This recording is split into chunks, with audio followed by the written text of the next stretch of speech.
I recently reviewed Zwartkop Country Club for the Complete Golfer magazine, and in doing so I got to spend some time with SA golfing legend Dale Hayes, not only finding out about the course, but also about his family history at the club.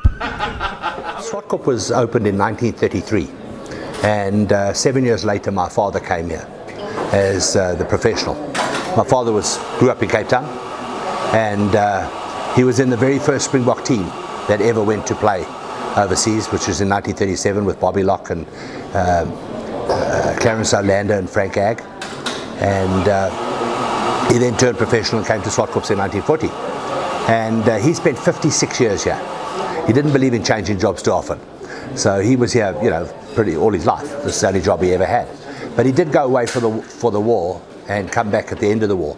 And it's interesting because he, after the war, he was offered the job at Royal Durban Golf Club, which was a far better known golf club than Zwartkop, obviously, and being right in the middle of the middle of town in Durban, it was a very busy golf club. Where Zwartkop in those days, you had Pretoria and Johannesburg. Well, it was 7 kilometers, 8 kilometers to get to the nearest restaurant in Pretoria from here, and it was 20-something kilometers to get to the nearest place in Joburg. There was nothing in this area, and this was out in the country. And but they'd been so good to him, before he went to the war, that he decided to come back here. And I think for us it was a terrific decision. We all grew up. My 2 brothers and I grew up at the club. We spent all our lives here, and my eldest brother was a very good player. He won the South African Amateur, the German Amateur, the Australian Amateur, and the Zimbabwean Amateur, and turned pro for a while, but didn't play very much as a pro. Played for a couple of years, and then became a club pro. Was the club pro at Bulawayo Golf Club and King David, and then at Wingate in Pretoria. And all that time my dad was here, and then eventually in 1969 my brother, my middle brother, joined my father as the pro here. And my brother has worked here now for 50 years. So between the two of them, they've worked at the club for 106 years. So it's pretty amazing. And obviously, like all clubs, Zwartkop has had its ups and downs. All clubs go through good times and bad times, and Zwartkop is a middle of the road golf club. A real variety of members. So you've got a lot of English members, a lot of Afrikaans speaking members. We have many other members. We've got a number of Indian members, because obviously Laudium is not far away from here, and we have quite a lot of black members. So we have a very, very big variety of members at Zwartkop, and it's a club that the members really get on well. It's got a lot of gees. It's only Afrikaans word, I think that describes it. And the members really get on. Here we are Tuesday morning, and they're 15, 20 people sitting around having drinks, having coffee, talking to each other in the clubhouse, not even playing golf, so that's the type of club it is. We got the opportunity in 2000. This golf club was owned by Escor, and Escor owned at the time 3 golf clubs in South Africa, which was Zwartkop, Umfaleni, which is outside of Vereeniging, and Sishen. And they decided to sell the 2, which were Umfaleni and Zwartkop, and we had the opportunity to buy it. So it was a tender process, and we tendered, and we were fortunate enough to buy the golf club. And we were lucky. We got it about 6 months before my dad died. So my dad lived long enough to see us actually own the golf club, and my brother stayed on. My nephew is now the golf director. My son and my ex-wife do the catering. My current wife also works here. So we have a hair salon, and the other day the lady said, "Mrs. Hayes next," and 8 women stood up. So there are quite a lot of Hayes at Zwartkop. It's very much a family golf club. We also are very proud to have our greenkeeper and our admin person are also husband and wife, and 2 of their children worked here for quite a long time as well. So we really try and give it that family feel,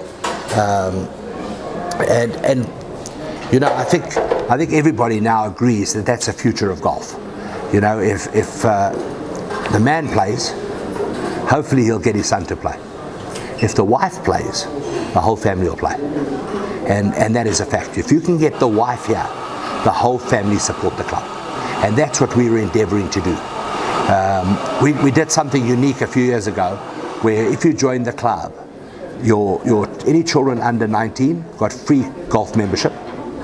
All they have to do is pay for their handicap card and their affiliation. If your wife gets free social membership. So, we really have tried to encourage families to come to the club, and we've been quite successful in doing that. We haven't been quite as successful in turning those ladies into golfers. That's a little bit tougher. So that's what we're working on right now, is to try and get them down and try and get them onto the putting green, and then eventually we've got a little chip and putt course. So we try and get them onto the chip and putt course, and then eventually maybe for a lesson or to play golf on the rail course. That's our next step, but that's a little harder. Yep. I think like a lot of old courses, Zwartkop has become a short golf course. Even though the yardage doesn't portray it as a short golf course, but the way the young people and the pros and stuff like that hit the ball, it's become a short golf course. So what we've tried to do is we've really tried to make it a fun course to play. We're never going to have tournaments here. This is never going to be a Sunshine Tour course. So we try to make it a fun golf course. We make it a fun golf course for our members. They're the people that support the club week in, week out, and we try and make it fun for them. The golf course, because we have a river that goes through that tends to flood. Hopefully not that often during the year. This year we've had a good year, touch wood. We've had a very good year. We've only been out for a couple of days this year, so we've really been lucky this year. But because of that, we aren't able to have bent grass greens because the flooding goes onto the greens. So we have a mixture of grasses on the greens. But as you'll see today, that the greens they're really nice to putt on. They really are good to putt on. The course has smallish greens. So I would describe the course as a parkland, tricky golf course. You've got to hit fairly straight tee shots, and you've got to hit good iron shots. If your iron shots aren't on, you are going to miss a lot of greens. Whereas a lot of the new golf courses today, the greens would be generally double the size of our greens. So it's a tricky golf course. That's the way I would describe it. But from a fun point of view, I would say that Zwartkop is sort of a 9 out of 10. Everything we do at Zwartkop is to make the golf course easier and more fun. Unlike most golf courses where they put in new tees and they're making it longer and they're making it harder and they try to make the greens faster and all these we keep making it easier. We take out bunkers, we cut down trees. We really try and make it easier. And the reason for that is the river. The river comes into play a lot. And you'll see today that I hope you don't visit the river, but I'll be surprised if you don't. If you can get round here without hitting at least one ball into the water, you've had a really good day. The second hole is a really nice hole where you play your tee shot over the water, which doesn't really come into play. It's only about 100 meters off the tee, but the water goes all the way down the right-hand side of the river. So any shot that goes to the right could catch the water, and the trees down the left-hand side. For the club golfer, it's really a good hole. The third hole is very special for me because it's where I had my first ever hole-in-one.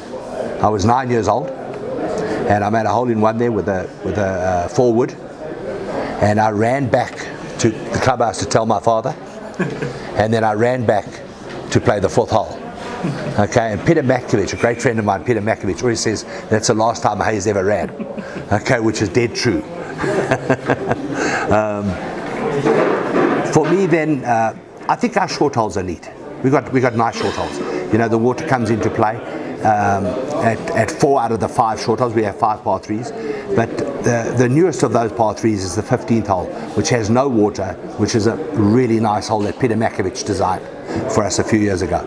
But 18 years ago, he came in and designed a new hole for us, and he really did a nice job. I really enjoy the 15th hole. I think another hole that stands out for me is the 14th hole, and the water really doesn't come into play. There is water, but it's quite well right. But it's a dogleg to the right, and there's a massive tree on the right-hand side that forces you to hit down the left-hand side of the fairway. If you're down the right-hand side of the fairway, you've got to hit a really big cut to hit it on the green.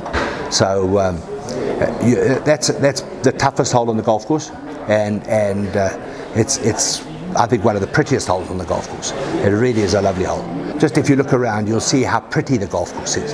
You know, we have these beautiful trees all over the place. Unfortunately, the quality of the water in the river is not great.